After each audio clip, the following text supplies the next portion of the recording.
Mesdames, Messieurs, bonsoir et bienvenue à cette grande édition d'information sur la télévision Labari. Aujourd'hui, 20 novembre, c'est la journée mondiale des droits de l'enfant. À cette occasion, nous allons vous présenter dans cette édition le journal de l'enfant et c'est avec Nour Adine. Mademoiselle Nour, bonsoir. Bonsoir Arieta. Mesdames, Messieurs, bonsoir. Pour subvenir à leurs besoins, beaucoup d'enfants s'adonnent à plusieurs activités. À l'image des collectionneurs de bouteilles sur différents dépotoirs dans ce reportage d'Ismaël Moumouni et Halidou Bouraima. De quartier en quartier, ces enfants font le tour des tas d'inondistes à la recherche d'objets qu'ils vont rétrocéder à des adultes. Ne sachant pas les risques qu'ils encourent, certains abordent ces dépotoirs pieds nus. Abdurazak. Je suis venu chercher des bouteilles pour aller vendre afin que je puisse subvenir à mes petits besoins pendant les vacances. Mes parents sont au courant de ce que je fais. Ils savent que je viens très souvent sur les ordures pour ramasser des bouteilles que je vends à environ 25 francs l'unité.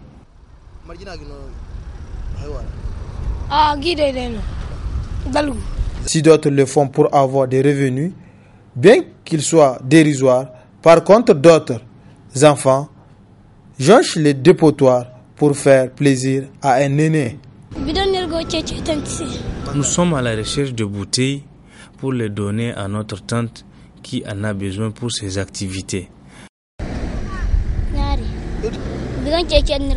C'est sous la demande de notre tante qu'on sillonne les différents dépotoirs à la recherche de bouteilles et en retour, elle ne nous donne rien.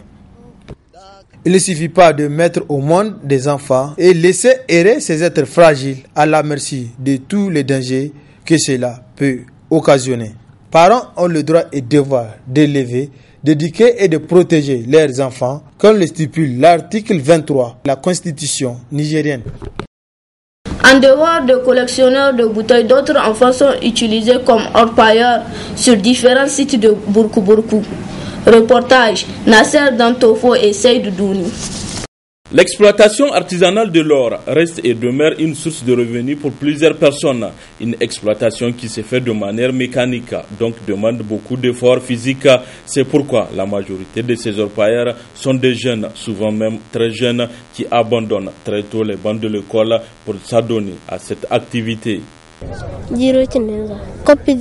J'ai 13 ans, je suis avec Soubana, c'est mon oncle. Je travaille pour lui et il me paye 300 francs la journée. J'ai 13 ans, je m'occupe de la charrette et je travaille avec mon père. Moi je ne connais pas mon âge, je suis avec mon père ici.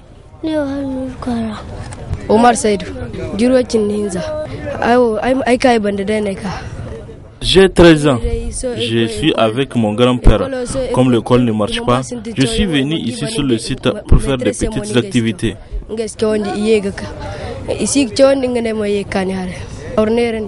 Il est vrai que l'exploitation de ces miniers fait vivre des milliers de familles nigériennes et met également des milliers de jeunes à l'abri du chômage, mais une réglementation sur le travail des enfants doit être imposée sur les sites d'exploitation artisanale de l'or. Innocents et fragiles, beaucoup d'enfants sont utilisés par les adultes. C'est le cas des enfants mendiants. Reportage Assama Ousseidou. L'ampleur que prend la mendicité dans la ville de Niamey devient de plus en plus inquiétante.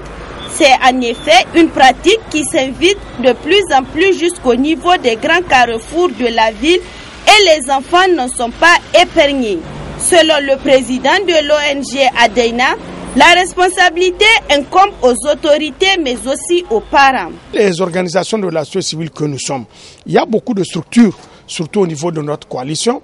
Et de passage, je veux souligner que nous avons une coalition, coalition des ONG africaines en faveur de l'enfant, qui œuvre. Cette coalition est regroupée de plusieurs structures qui interviennent dans le cadre de la protection de l'enfant. Mais vous n'êtes pas sans savoir, les enfants qui sont dans la rue là, c'est des enfants plus ou moins des pauvres. Qu'est-ce qui fait ça, ce phénomène?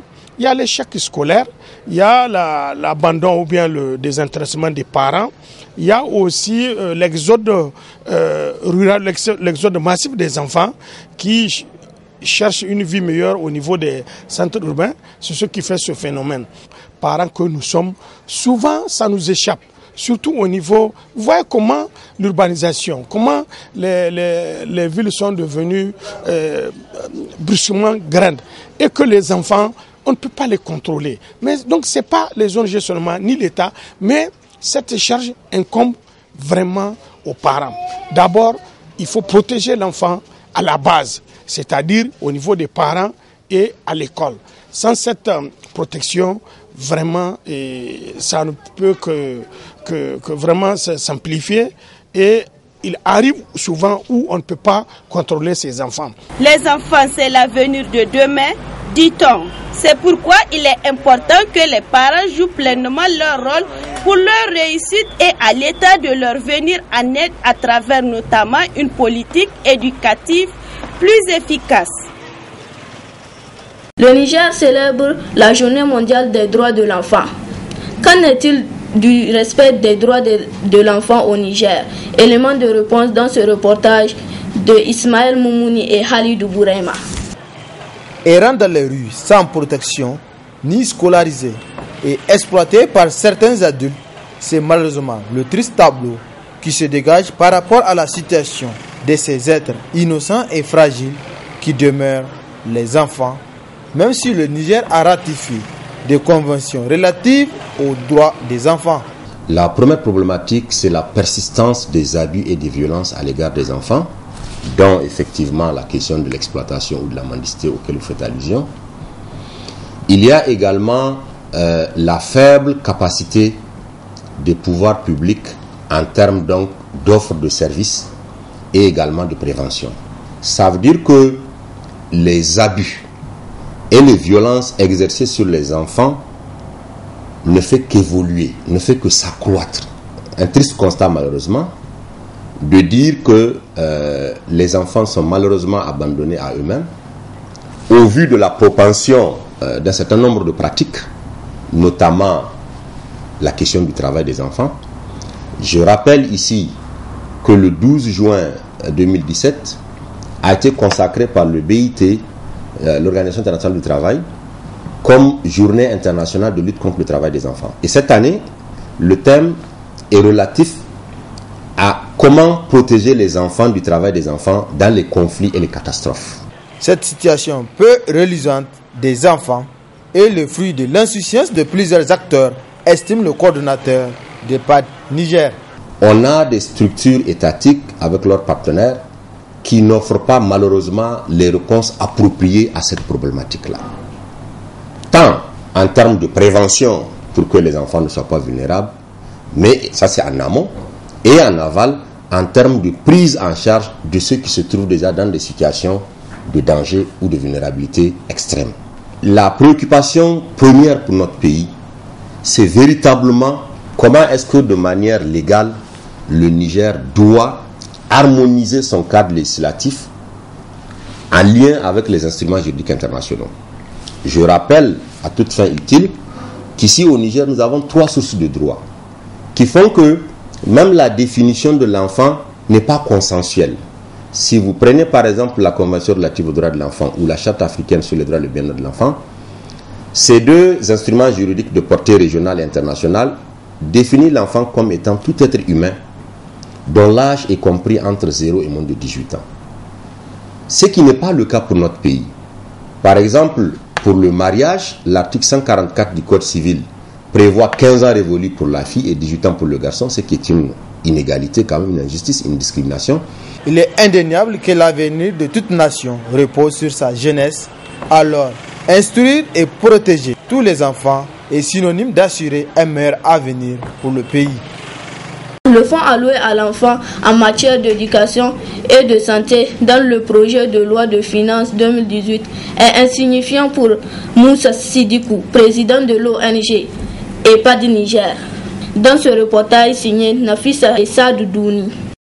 Dédié à la célébration de la Journée mondiale des droits de l'enfant, le 20 novembre de chaque année est une occasion pour les institutions étatiques et non étatiques de faire le diagnostic et un état des lieux des politiques en matière des droits de l'enfant. Aujourd'hui, comment se caractérise la situation des droits de l'enfant? Vous savez autant que moi, le Niger traverse quand même dans plusieurs contrées, en tout cas de notre pays, des situations d'insécurité ou de conflit ou sinon de crise. Alors il est difficile dans un contexte d'insécurité ou de conflit qu'il y ait véritablement une effectivité des droits des enfants, compte tenu donc des exactions auxquelles souvent les populations font face. Il y a des mouvements massifs de population, comme ce fut le cas par exemple au niveau de Difa. Et là, les services sociaux de base qui sont censés en tout cas être fournis aux enfants sont malheureusement absents. De l'autre côté aussi, vous avez un peu le cadre juridique national. Une des difficultés auxquelles nous, les activistes, nous faisons face, c'est le manque d'harmonisation du cadre juridique national en lien avec la Convention internationale des droits de l'enfant. Au Niger, malheureusement, on constate une discrimination des enfants dans la répartition des allocations budgétaires 2018. Le projet de loi en discussion aujourd'hui à l'Assemblée nationale, d'après les informations que nous avons, le budget alloué à l'éducation ou qui sera alloué à l'éducation pour 2018 est de l'ordre de moins de 7%. Celui de la santé de l'ordre de moins de 6%. Alors la question qu'on se pose, parce qu'au regard du recensement de la population de 2012, sur les plus de 17 millions d'habitants, il y a à peu près 51,6% de la population qui a moins de 18 ans. Il y a à notre sens une sorte de discrimination, une sorte d'injustice dans les allocations budgétaires qui est faite, en tout cas, à l'endroit des enfants. Parce qu'on ne peut pas admettre que plus de la majorité de la population, on ne leur consent pas plus de la moitié du budget. Ailleurs, des pays comme le Rwanda ou le Sénégal, les budgets alloués à l'éducation tournent autour de 40%. Le Niger étant un des pays où l'indice de développement humain, nous sommes avant-dernier.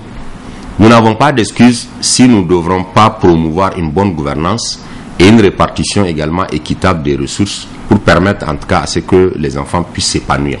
Les enfants constituent la majorité de la population nigérienne, alors une prise en compte adéquate de leurs besoins s'impose pour garantir l'avenir du pays.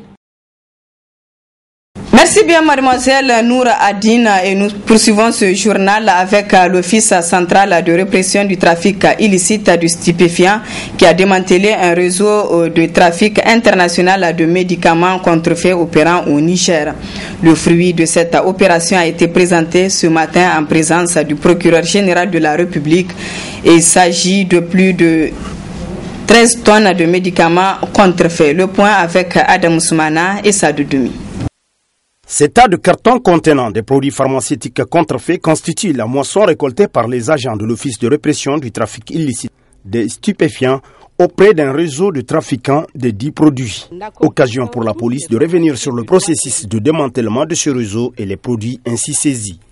Un groupe de commerçants, tous de nationalité nigérienne, avait approché un agent d'une des sociétés agréées de distribution de produits pharmaceutiques afin que celui-ci leur fasse une commande à partir de l'Inde moyennant une commission.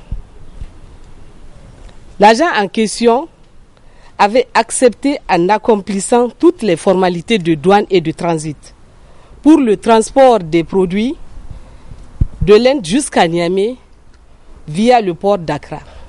Des perquisitions effectuées ont permis de découvrir et de saisir 1813 cartons de produits pharmaceutiques, soit un peu plus de 13 tonnes. Ces produits sont essentiellement de type Diclosa 50, Cotrimoxazole 480, Ibupa et Colcaps. Venu constater de visu cette importante saisie, le procureur général de la République a profité pour encourager les agents de l'Office central dans leur noble mission tout en promettant d'appliquer la loi dans toute sa rigueur à ces trafiquants. Il est absolument nécessaire, impérieux que tout le monde se réveille, que tout le monde s'engage Ça fait mal aujourd'hui que vous constatez que dans la sous-région, nous sommes devenus pratiquement le dépotoir de ces produits-là.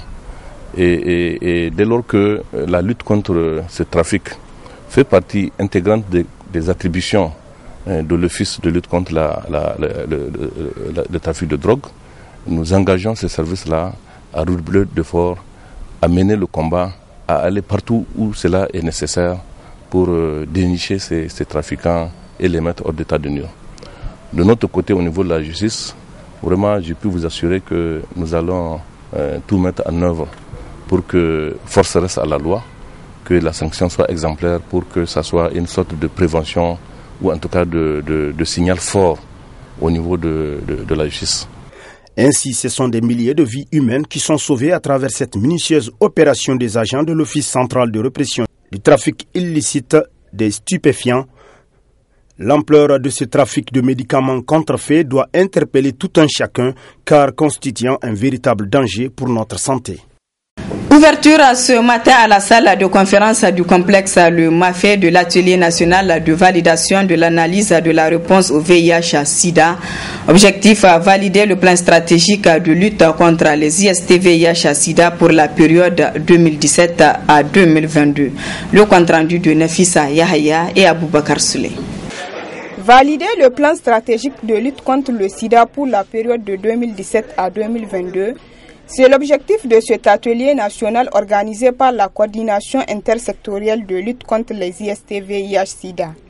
Un atelier soutenu par le ministère de la Santé publique avec l'appui de l'Organisation mondiale de la santé OMS. La mise en place ou le renouvellement d'un plan stratégique est toujours précédé d'un exercice d'analyse de la situation et de la réponse.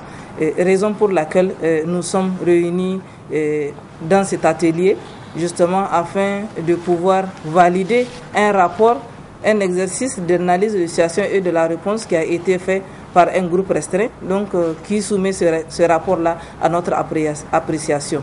Aussi, j'espère qu'à la fin en tout cas, de ces 2 jours de travaux, nous allons sortir avec un document qui est enrichi grâce à vos différentes contributions. Occasion pour la coordinatrice du programme SIDA, Dr Al-Hussein Zainabou, de rappeler les progrès enregistrés au cours de la période 2013-2017.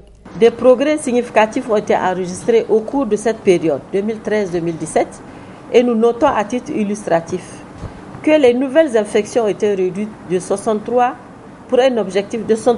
pour un objectif à 50%.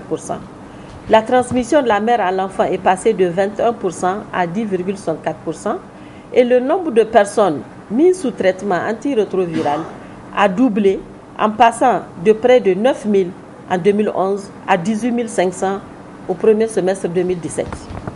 La riposte à l'épidémie du VIH demande plus d'endurance, plus de permanence dans les actions, car son arrêt suppose l'atteinte de l'objectif des 3 0. En ce sens, nous retenons que les défis majeurs pour notre pays dans l'avenir restent et demeurent dans l'élimination de la transmission du VIH de la mère à l'enfant et la réduction des prévalences spécifiques chez les populations clés, tout en parvenant à baisser la séroprévalence dans la population générale. La coordinatrice a enfin souhaité plein succès aux travaux de cet atelier qui durera 2 jours. Les étudiants de l'Institut de formation aux techniques de l'information et de la communication IFTIC étaient ce matin à côté de l'ambassade de Libye. Objectif à dénoncer les persécutions que subissent les migrants africains à Libye. Le reportage est de Ismaël Moumouni et Abdel Nasser Seydou. Manifester leur colère contre les exactions que subissent les migrants à Libye. Motif de ce rassemblement, des étudiants de l'Institut de formation aux techniques de l'information et de la communication IFTIC. Les étudiants n'ont pas pu manifester à la devanture de l'ambassade libyenne à cause d'une cohorte de forces de défense et de sécurité qui ont bloqué l'accès. Ce qu'ils ont d'ailleurs tenu à dénoncer. Nous disent que voilà, la marche pacifique est interdite par la loi nigérienne. Je ne sais pas pourquoi, d'autant plus on a suivi, on a lu le président même de la République a posté sur sa page pour dire que voilà, lui-même il est contre, il condamne cet acte. Et pourquoi nous on veut manifester et que la police nous dit que c'est interdit par la loi. Tant que l'État nigérien ne nous écoute pas, tant que l'ambassade de la Libye ici au Niger ne nous écoute pas, nous on ne va pas bouger d'ici. Oui. Tant qu'on ne trouve pas de solution à ce problème. Oui. Les chefs d'État, au-delà, l'Union africaine, doivent agir pour contraindre la Libye à mettre fin à ces actes cruels qui sont indignes de l'être humain.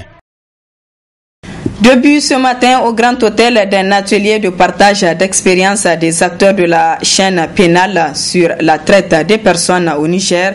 Cet atelier est organisé par ANLTP en collaboration avec ICMPD. Le compte rendu de Abdul Razak Léo et Halidou Bourema. Cet atelier de partage d'expériences des acteurs de la chaîne pénale sur la traite des personnes au Niger intervient à un moment où il est plus que jamais d'actualité.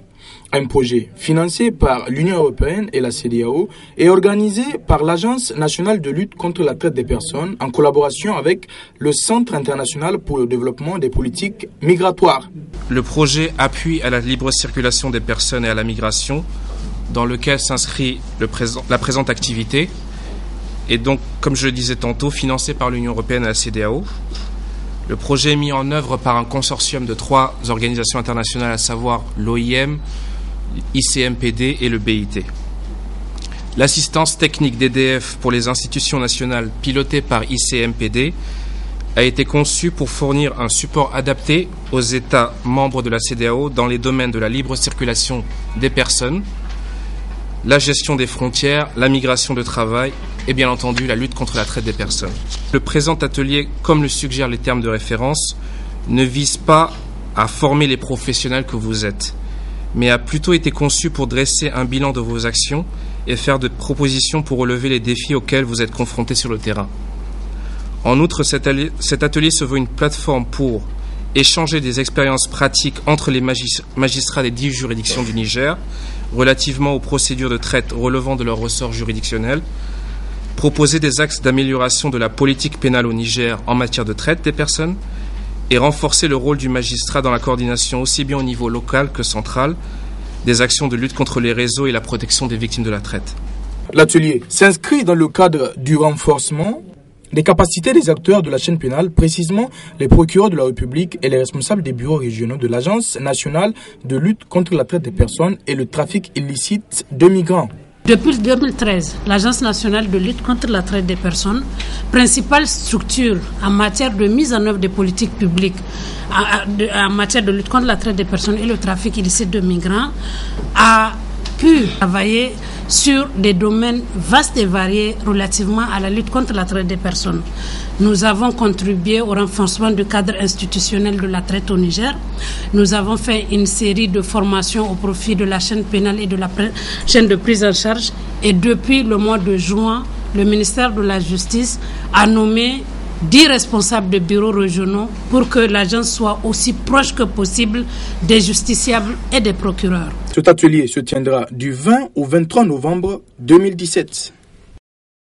Et puis ce communiqué de presse de l'Union des syndicats des travailleurs du Niger, USTN, le bureau exécutif national de l'Union des syndicats des travailleurs du Niger, USTN, a appris avec consternation la vente aux enchères des migrants africains comme esclaves en Libye, en violation flagrante des droits de l'homme et des conventions numéro 97 et numéro 143 de l'OIT sur les droits des migrants. La Libye, qui jadis était un moteur de l'intégration économique et sociale de l'Afrique, plonge aujourd'hui l'humanité dans le triste souvenir de l'esclavage aboli depuis 1845. Il est donc déplorable que certains Libyens, poursuit le communiqué en perte de valeur humaine, se livrent de nouveau à cette pratique inceste inhumaine et dégradante. L'USTN, fermement attaché aux valeurs humaines, en tant que membre du réseau syndical sur la migration méditerranéenne et subsaharienne, appelle les organisations syndicales d'Afrique, du Maghreb et de l'Europe, membres de ce regroupement, à dire immédiatement stop à cette ignoble pratique et demande à l'Union européenne de prendre toutes ses responsabilités en vue de restaurer la dignité humaine sur tout le continent.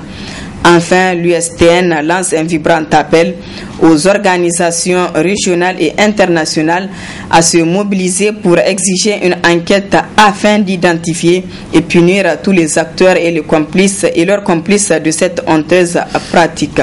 C'était là un communiqué de presse de l'Union des syndicats de travailleurs du Niger, USTN. Le nouveau bureau du comité directeur de l'Union des scolaires nigériens a effectué ce matin une visite dans quelques établissements scolaires de la capitale. Une visite qui se tient à un moment où l'école nigérienne rencontre des difficultés.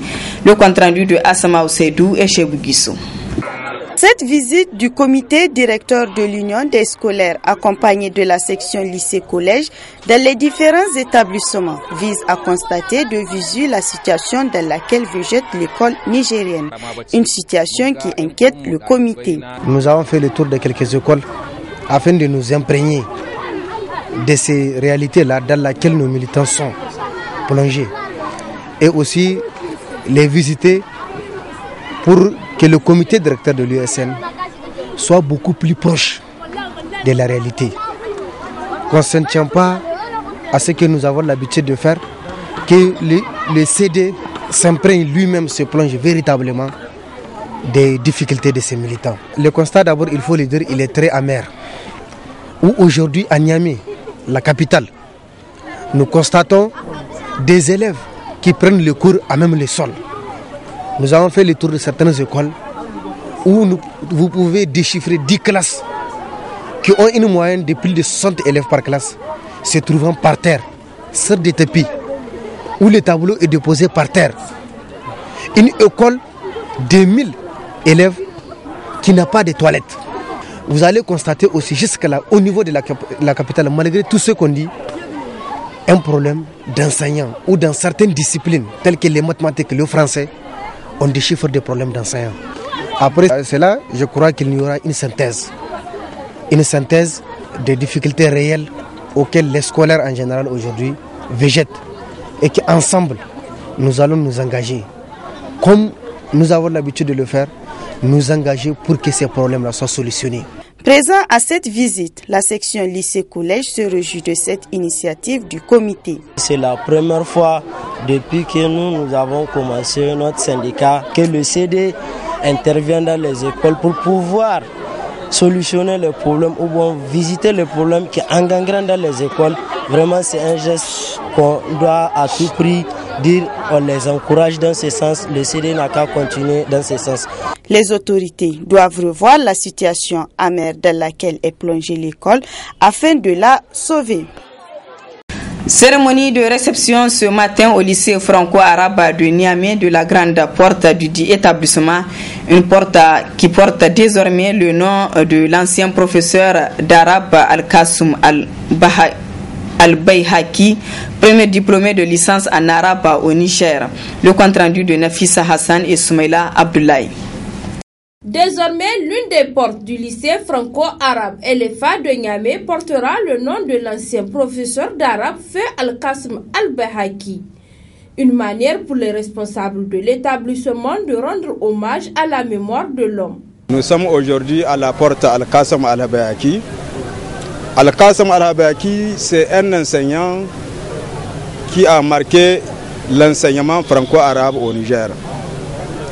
Al-Kassoum Al-Bayhaki est l'un des enseignants qui ont produit des enseignants qui font aujourd'hui la fierté du Niger, que ce soit dans l'administration civile, dans l'administration militaire.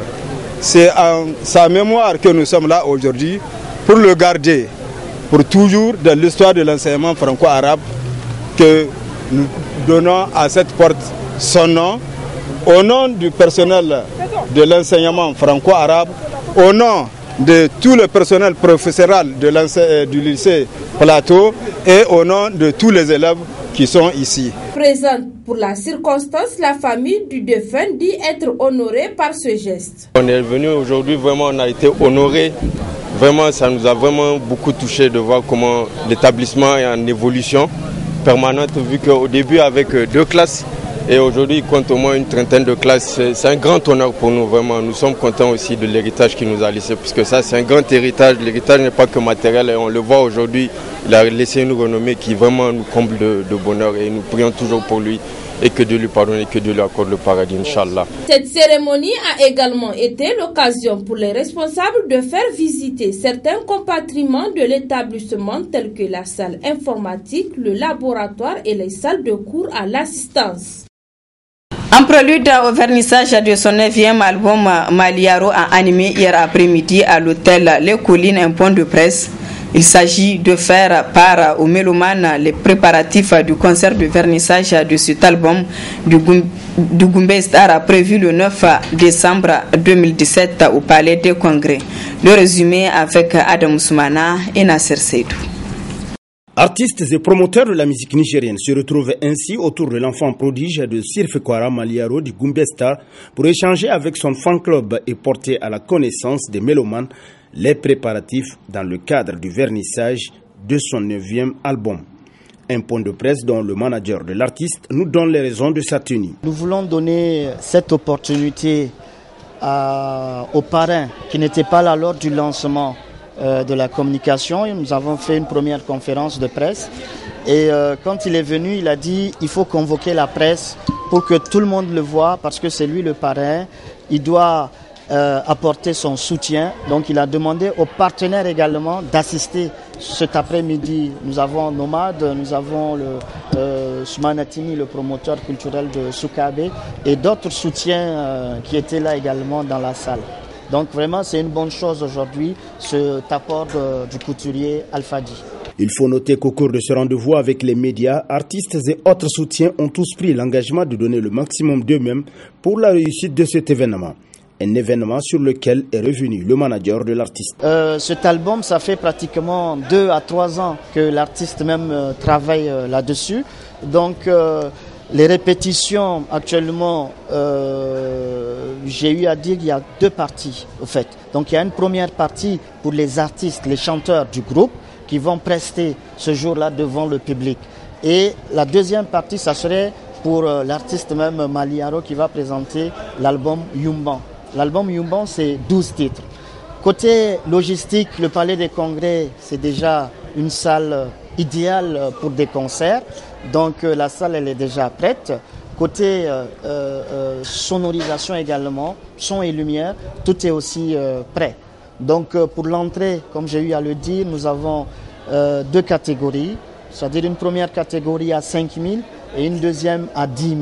Au public de sortir massivement, de venir soutenir Maliaro.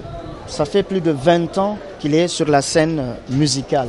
Donc il a besoin d'un soutien. Un soutien qui permettra de sortir la musique nigérienne des sentiers battus et aussi d'encourager la voix d'or nigérienne qu'est Maliaro et son Goumbé Star. Rendez-vous alors le 9 décembre prochain au Palais des Congrès pour ce méga concert qui promet, comme on peut le constater à travers cet avant-goût.